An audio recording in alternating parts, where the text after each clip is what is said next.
stage. The better he is.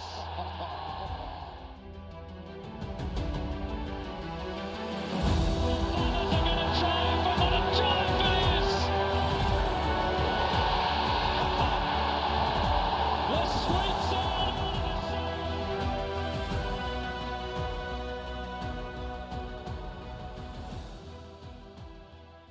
So close. Yet.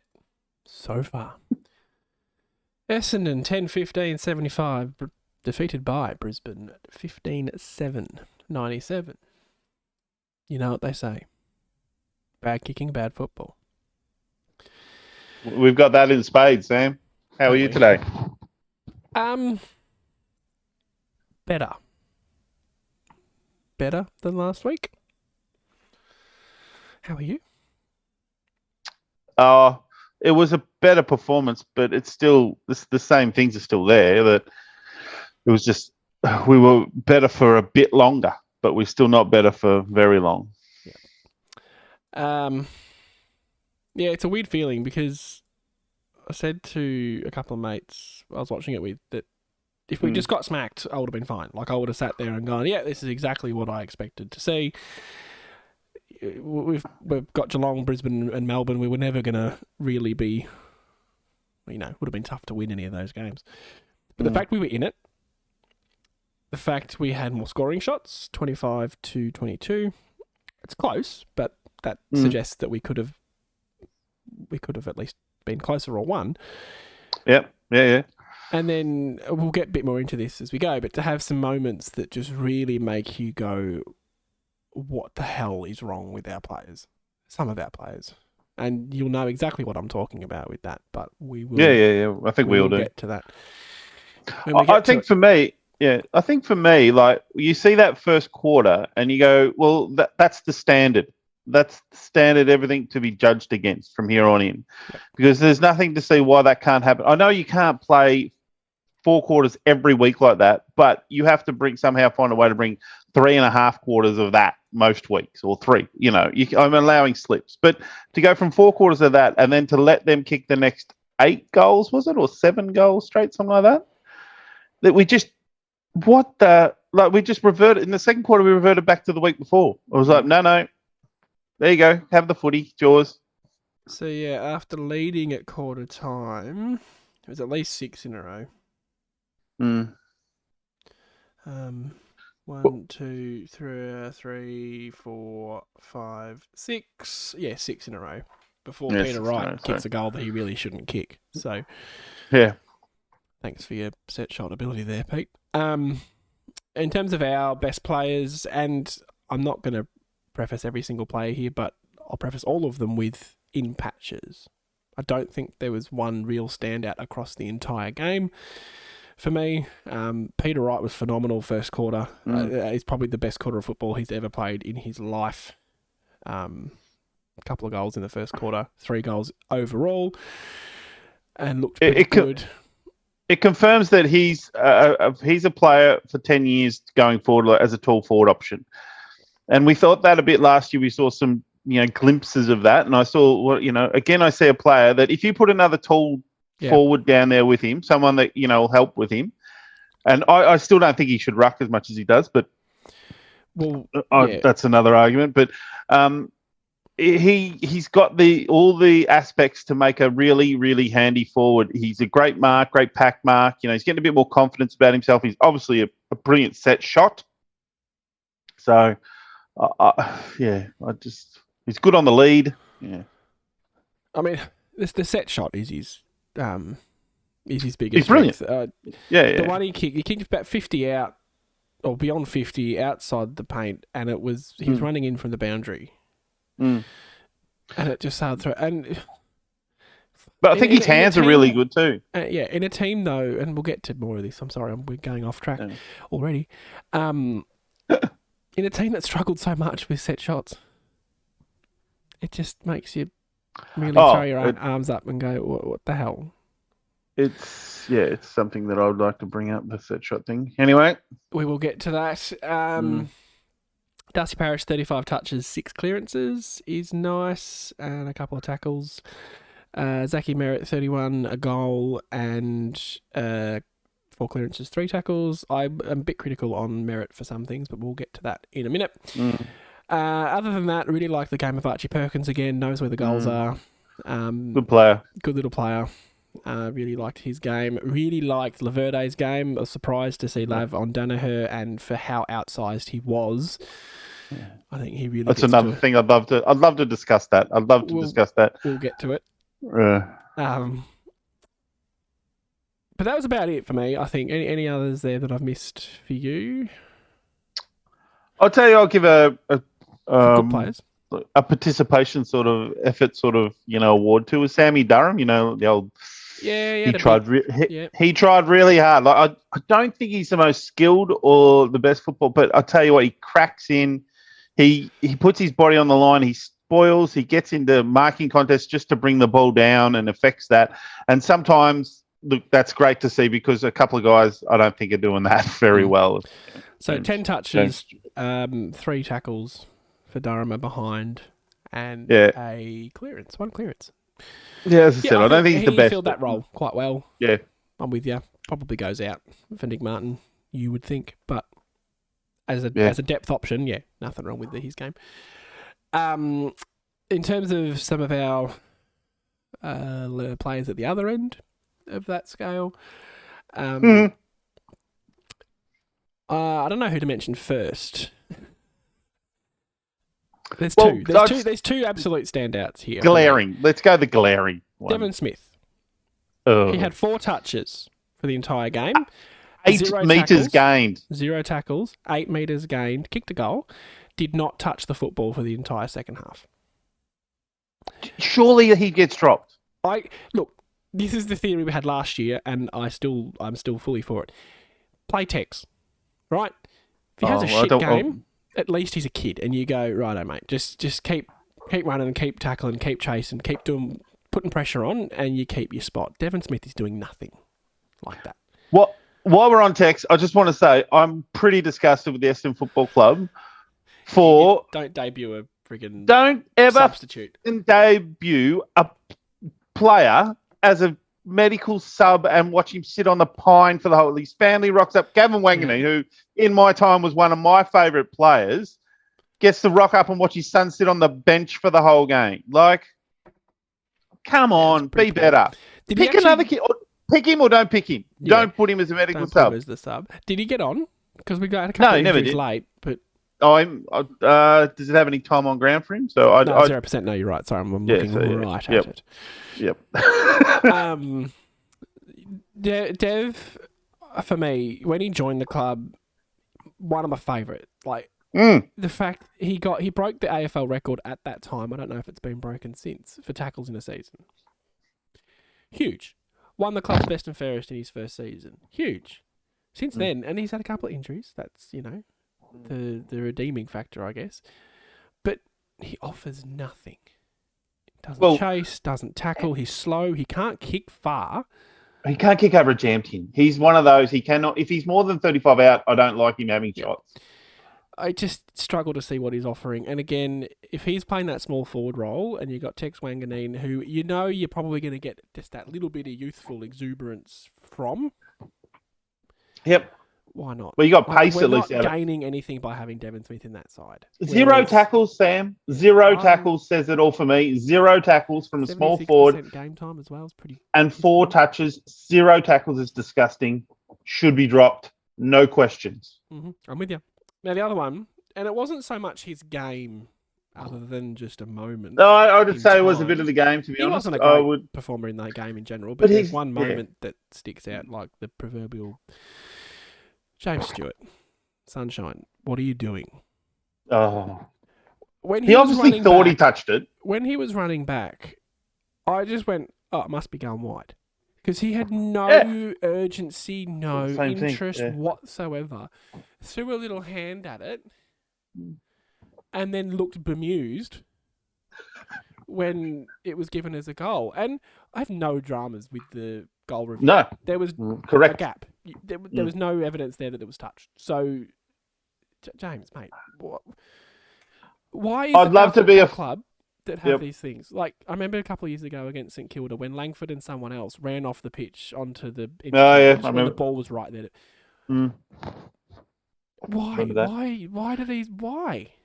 What is that? I'd love to be in the review of that. I'm sure that moment's reviewed during the week, and I touched it. But if I was the coach, say, well, next You time should have just about you got to the smother it, ball. you carry it, you Yeah. belt it. You don't You just don't jog. put a little fingernail on it. And you don't You jog belt after it over the line. Like, if he was sprinting full pelt and got that close to it, sure. But he was meandering. It's effort, mate, and it is not there. And to go further, I just don't think he's a good defender. And the question for me is, I saw him on Cam Raynar a few times and small forwards. And I was bemused by Laverde's matchup with. Oh, thank you, and I got through it.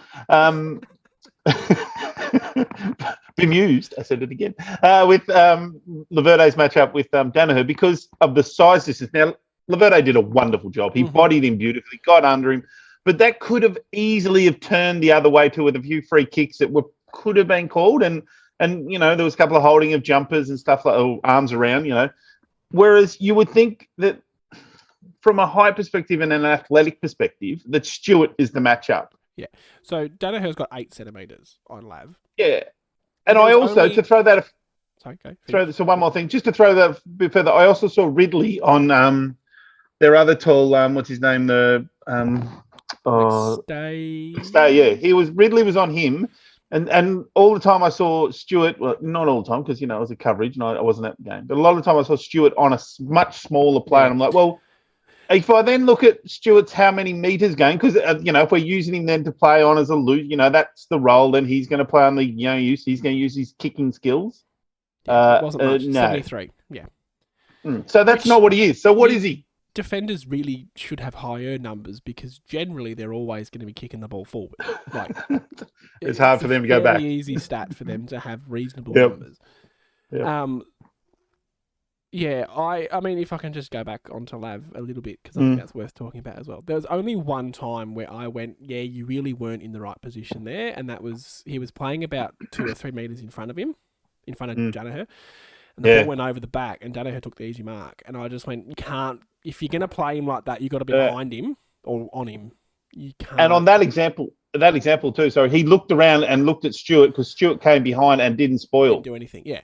Yeah, he just sort of jumped behind him and and Lab looked at him and said, mate, you've got to cover me there. You had to come through with a fist. Yeah, and that wasn't a criticism on Laverde at all. His game, that was the one moment I can look at and go, you probably could have done that better. That's it. Other than that, he was fine. Danaher kicked, I think, a goal.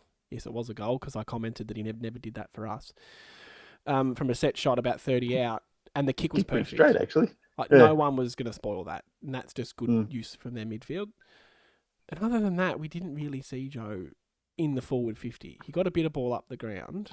He was up the ground a lot. And for a guy I thought was going to kick 10, genuinely, not even as a No, joke. we were pretty... We put money on it, to be honest. I rate Lav so highly for that. And the fact that he's a forward who's gone back and now he's so solid. He's the one that's worked. And you break even. You can't say if he won or lost that particular battle, but you at least break even in that scenario. And as you say, the one criticism, really, he should have had some bloody help from his teammates. Well, he's the one that I think it definitely has worked. Stewart, I don't think, is working at the moment, and they should be considering reviewing it. For me, Franger goes back. I know he's even smaller, but he makes better decisions with the ball in hand. The whole height thing doesn't matter. When you're playing Laverde on Danaher, the height thing's not relevant anymore. Exactly. So Stewart, at least try him as a forward. If that doesn't work, then he goes back to the VFL and he gets dropped from the... there's a funny thing. I was thinking about this the other day. This poor Reed kid. There's so much pressure on a kid that has not played footy for about 2 years. Well, he's played one game. Yeah. Played one game, and then he didn't play really much in the under-18 comp the year before that because of COVID. So the kid, he might not be that good really for a year or two. I don't know if he'll be that good at the end, but there's a lot of pressure on him. He's massive, so he's going to take a bit of time. Yeah, he's very tall, very lean. If I can, actually, you've just reminded me there. Yep. I like to remind you. I thought. I'll just try and talk a bit until I find his name. What the hell? Frango had a really good game. I thought he did too. He just not stats wise, didn't do brilliant things. Ticked 2 behinds, but he just he led at the football, which I'm a big fan of. He attacked it like he was running really hard. Nearly took mark of the day twice. Oh, imagine getting up that high and then going with one hand. Frango, mate. Yeah, like what's your left arm doing? 2 hands. 2 hands. But I just thought his attack and his just his attack on the footy. I don't remember seeing that a lot from him. So, and that's the attack he has when he plays as a defender. That's why he's so good. Exactly. In the VFL, I admit, but he attacks the footy hard. I'd still like to see him down the back half, to be honest. I still think that's a better spot for us. For the team of that as well, I think. Yeah, for the team. We've got to find another forward, and I think that Baldwin should get more goes. Franga down back, Stewart out for me would be one of the things I'll do. I'd also, while you mentioned it too, is I want to talk about set shots. Can I just talk about one more player? Oh, okay, go. As a negative, I'm sorry. There you go. His stats don't look horrible. 21 touches, kicked a point, couple of tackles. Nick Cox. He looks slow. He just doesn't look up to it. And I don't know what it is. He falls over. He had a couple of possessions where he just missed the target by a mile. And the handball out in the midfield. Easy handball. And I'm forgiving of it because he's played, 20 games, whatever it is. But there's a line there now for him to be saying, do you need to get some form in the VFL? Yeah. Play against some blokes your own age, your own size. Well, I mean, he's huge, but not strong. Yeah. And I don't want to be too critical on him because he's a kid, but it was frustrating. And it's frustrating when you get the ball back and you've got an easy handball and it gets missed and you give away possession. And it happened more than a couple of times. And I guess we're seeing the development or the improvement of Perkins, but we're not seeing it in Cox. And I think and it's, for whatever reason, good or bad, that's who he's been compared to. And reasonable that he gets compared. Yeah. And it's not the same improvement or anywhere near it. So I think there's concerns, and I agree that he just looks slow a lot of the times. And that's fair enough if you're 6 foot, whatever he is, 8, hand a foot, you can look a bit slow. And this is why I still don't know why we aren't trying him as a key forward or a key back and not a wingman. Yeah. Let's see what that does. I think it's unfair to compare him and Perkins, right? Other than the fact they were one pick after the other in the draft. Yeah. They're very different sizes, very different players, very different in general. So that's a bit rough. I get why it happens, but that's rough. But it's just it's simple shit. A handball, a kick, a decision. The decision-making just isn't there. And that hurt us a few times. But I don't want to slander the kid because he's obviously got a future and he's a very good He's player. got potential. Yeah. He's got potential. He's going to be a good player. I just think that we need to sort of step back and think about the next 6 to 12 games with him and what we want to get out of it. Yeah, absolutely. By very good player, I mean he wouldn't have gone top 10 in a draft unless he had some talent. Yeah, and that's purely his size and his running capability, really, at the moment. I mean, his running capability is very good. He can run all day. But he's 200 centimetres, as we all know. So they're the attributes. It's just how we're using them at the moment. And I think that the issue with the wing role is his thought processes are a bit slow. So whereas wingman, have got to be a bit better than that. One other thing can I quickly discuss? Absolutely. Is our set shots. Okay. So Aaron Francis 0-2, Darcy Parish 0-2, Jai Caldwell 0-1, Nick Cox 0-1, Sam Durham 0-1, Brandon Hames 0-1, Archie Perkins was excellent with 3-1, and the last one was Andrew McGrath was 0-1. And Parish's were gettable. Durham's was from straight in front. Francis was straight in front, pretty much. That's the ones that stick out in my memory. Yep. Yeah. Against the team that kicked 15-7. Yeah, and then to, Lockie Neal, and not to bang on something that we did bang on about in the pre-game, very Essendon like to be beaten by what you know. We get beaten by what you know a lot. And guess what? It was Lockie Neal with 41 possessions this week. 2 goals, 12 clearances, only 2 tackles. That's drop worthy. Doesn't have to tackle when you got the ball all the day, Sam. You know what? 778 metres gained. So it's what we knew. Mhm. It's exactly what we knew, and yet at no point did we do anything about it. There was a moment in the first quarter where I kind of hung my head a little bit. We were peppering, just going inside 50, inside 50, inside 50, and Lockie Neal took a mark in our forward 50. Like, he's 3 foot tall. How on this? How is he the one taking a mark? Yeah. God's sake. Anyway, sorry. Yeah. We're very poor, and as I touched on earlier, when you got a guy like Peter Wright who can just dob them from anywhere, it really makes you just I don't know. As we said, we outscored them. We scored in the boxes around the wrong way. Column. Yep. Mm. A few of Truck's comments just on that. I've listened to half his presser, to be honest, not the whole thing. Yep. Overall, I'm paraphrasing again. Overall, I thought our inability to make the most of our opportunities, which he touched on set shots in particular, so it's an element that he's aware of. Talked about our attention to detail. There's lots of little moments throughout the game that just contribute to us not quite being at that level.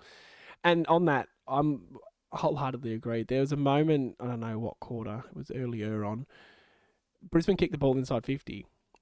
Inside their 50, and McGrath basically had an uncontested mark. Spilt it straight to the Brisbane player who kicks a goal.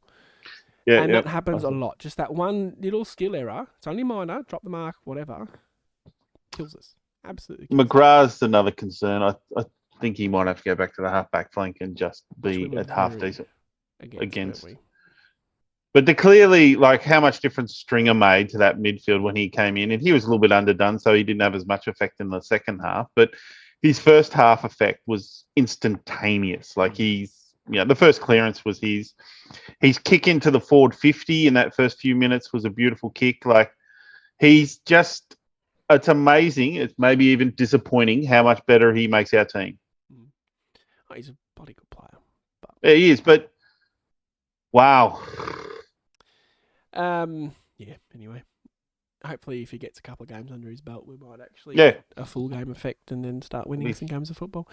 Thinking about him as a fantasy player, to be honest. Truck also mentioned we created enough to be in the game or to win the game, but just weren't able to execute. Again, it's good that they're aware of that, but let's see some change with that. And 2 injuries. Cox, he called it a... Sorry about that. He called it a standard rolled ankle. Looked pretty bad. That'll be a couple of weeks. I actually thought it was Achilles. I was glad to see the replay and see his ankle roll because that's it was a bad roll. Like when they showed the replay, Achilles is 12 months. Yeah. And Merritt had a minor rolled ankle as well. And I didn't see that one. I didn't see it either. Truck wasn't sure if there was sort of any time on the sidelines there, but Cox. He was very good, Merritt too. Like compared to last week, his possessions were a lot more forward of the centre. I was actually. He wasn't. Yeah. Yeah. Well, sorry, you can take that. No, you finish your sentence. I just thought last week he got those 39 possessions. I felt like a lot of them were cheap little dicky kicks and handballs around the back. Yeah. This he was kicking the ball into the 50. He kicked a goal. He probably should have had a shot at another one. He drew us forward. He drew the forwards at him, and he was involved in the game a lot better, I thought, than the week before. I agree with you, and from the point he kicked his goal onwards, he was very good. I had a dig at him shortly before he kicked his goal because he just kept falling over. Every time he went near the ball, he fell over. Oh, he slipped over. Yeah, there was a lot of that actually. You mean like slipped over? Yeah, like you're playing on that surface under a roof, like. I think that few of them had the wrong boots on because a few of them slipped over at the start. There's actually they were talking about that on Friday night, the Geelong and Sydney game. Yep. And they had Phil Davis, I think, on doing special comments because Phil Davis is special. Yep. And he said that the boot makers, Adidas, Nike, they just don't make the long stops anymore. So what they get is that boot, and they don't really have an option, which is interesting. You think as a football club, you'd have your long. Can we have some boots that just long stops? Every 5 seconds in. Anyway, but yeah, I was critical of him for that, and he had a couple of dodgy possessions. But yeah, outside of that, he pretty good. Yeah. And I thought Parrish was better too. His kicking still is an issue. But It's interesting. I watched a bit, only a very small amount, of Melbourne and Gold Coast. Not because we play Melbourne next week or anything, just because it was a close game. And I want Gold Coast to do well. I think they deserve a decent run. Yeah. And there was just one passage of play towards the end where one of their players was right at the end. They got the ball in half forward, managed to sort of fake step around a Melbourne player, and then kicked it to a forward's advantage. And the forward didn't point, didn't move. The kick just went, and he had to go there. And it was the most beautiful, perfect kick. And that's what we lack. Yeah, well, that's what Stringer does. Stringer kicks it to where the forwards need to be. Yeah. Whereas by the time you lead or put your hand up, then the other defenders have been dragged in. So good midfielders and usually good forwards. And I think Perkins is one of those too, who knows where to kick it where the forward should be, not where they're, pointing to. That's the open space. That's where you get to. And there were so many times where again, because I was watching it with the Brisbane supporter, so I'm trying to be like all, we weren't going to win anyway, don't worry about it, man, Deep inside, you're crying. Yeah. The amount of times we kicked it on Peter Wright's head. Like, not even just to give him a 2 little step run up, it right on his head. And it's like, he's 2 meters tall, but the Brisbane defenders are pretty tall, and your forwards need a run at the ball. You can't just plonk it on their head. I'll admit, it's a nice change to be plonking on his head, not Waller's head. That's sort of progress. But far out, give your forwards half a chance. Well, it's funny you say that. There was a moment, I'm not sure, second or third quarter, where Cutler kicked a big high bomb that just got spoiled over. And you saw Peter Wright gesturing, like, kick it flatter. Like, that's no good. Yeah, like he's saying, big high like that's no good, flatter, and which makes sense because that's where you want it coming in as a tall forward. You want it flat so that you are the tall. It's just clever, not clever. Game awareness, right, and situation awareness is we don't have a damaging small forward line. So if you're kicking it high like that and you've got this brilliant small forward, Charlie Cameron or I don't know, anyone. Well, Eddie Betts from days gone by, yeah. Yes. Then sure, that tactic might work and you might kick a few goals. But when you've got Devin Smith, you've really got to be doing everything you can to not have the ball go to ground. And who are the small forwards at the moment? Because, it's Ham and Guelphy sort of around there. But Ham, I don't know. I was dumbfounded by his selection after this... who was out? Not Snelling. Shear was out. That he came back in because I'd watched the press conference the week before, or the interview with Truck saying he's just not up to the standard at the moment. He'll just have to go work on some things. And then we have what I would have thought is one of our better players, Shear, come out, and we replace him with a guy that I don't think, who's even in our best 24. And kept Wanganeen as a medical sub. Yeah, exactly. For me, it's Ham and Guelphy as medical subs because they can play those roles. They can come on with a bit of pace, and that's about it. Whereas you want the guys anyway, we're not going to go. Again, I felt like the first 2 weeks, and we'll probably be saying it again after the Melbourne game, after they mark it all day in defence and run it up the other end again. But I feel like we're getting beaten in the coaching box at the moment, which is disappointing. Yeah. Should we try and do some positives? Well, no, we did do positives. And we did positives. The fact that we had all bar one clearance in the first quarter was fantastic that we were able to, we talked about the players going out for dinner and the fight back and all that stuff. It worked. It happened. Good on them. But, Truck said it and we've talked about it. It's just the little things that build up over a game. The drop marks, the inability to bloody punch a ball over a line, Stuart. Yeah. And if I could bang on about my thing from last week too, that we won again this week. We won the hit outs and lost the clearances. And I think we're plus 10 or so in hit outs. I'm not sure exactly. Draper wasn't as noticeable this week though. I don't remember Draper hitting it down the opposition throat quite as much. No, I agree 100%. It wasn't like that last time, but it's still. I did have a look deeper into the data, and we're so this week hit-outs were 38 to 24, and clearances were 37 for them to 30. So we won hit-outs by 14, lost clearances by 7, which is better, but still, I would like to see that if we win the hitouts, we should be somewhere pretty much even if not winning clearances.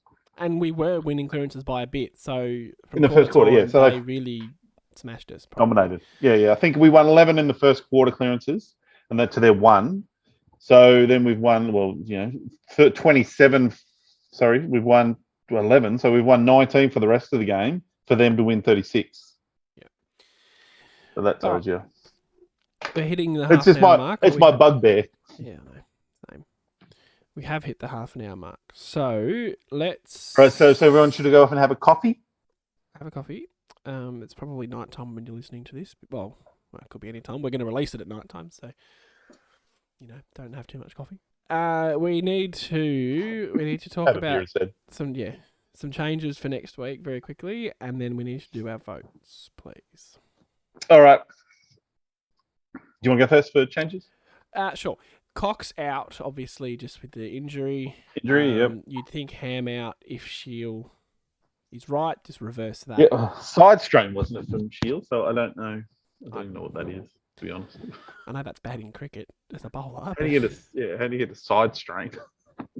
If Shield is, if it's a one gamer, then he comes back in for Ham. If not, we make these predictions knowing they probably won't happen. Yep. Smith out and give Tex a full game. Yep. We're not in a position to really care about playing kids. Like, you may as well. We lose nothing. And we have the potential to gain something. So just play the damn kid. I just don't like the look of getting his whole family and everyone there for him to sit on the bench for the whole game. Like, that's just embarrassing. I've seen other clubs doing it and I don't like it. Yeah. And I'm really disappointed that we did it. Yep. It's not the way to be introduced into football in your first game. No, that's rough as guts. Go out there, lower knee out. Who else went out this week? I'd almost say out Cox and I don't even know who comes in for Cox. Baldwin? Well, probably Martin. If Oh, yeah, Nick Martin. Oh, shit. Yeah, Rusty Martin's got best player on the team.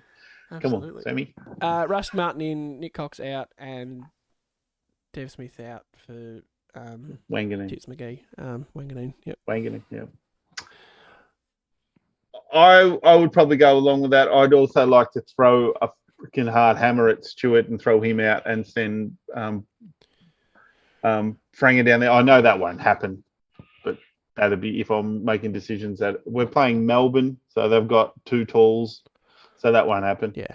But what's his name? It'll be interesting to see if Stewart plays on one of their talls.